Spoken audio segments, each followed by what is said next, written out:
చూడు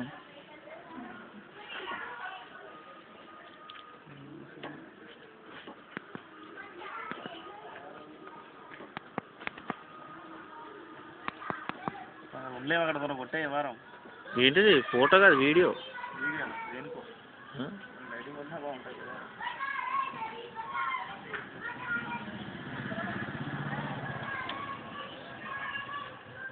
చూస్తున్నారా ఈ బిల్డింగ్ని? లైటింగ్ నేను మొత్తం ఉంటుంది మరి వీడియో అంటది. చూస్తున్నారా ఈ బిల్డింగ్ని? ఇది సంపత్ కుమార్ వాళ్ళ అత్తగారిల్లు. ఒకప్పుడు ఇది మన రజనీకాంత్ వాళ్ళ అత్తగారిల్లు. నేడు నాది, తర్వాత రజనీకాంత్, మళ్ళీ నాది. అది స్టోరీ. మళ్ళీ ఆ బిల్డింగ్ కూడా తీపు. ఆ బిల్డింగ్ ఇది చూసారా? ఇదేమో బూత్ బంగ్లా. ఇలా 3 దయ్యాలు ఉంటారు. 3 కామిని, శంకిని, లంకిని అని 3 దయ్యాలు ఉంటాయి. ఒక దయ్యం రిటైర్మెంట్ తీసుకుంటే ఒక ముసలి దయ్యం ఇప్పుడే ఫామ్లోకి వచ్చింది. ఇది బెడ్రూమ్ అంటారు కానీ అంతా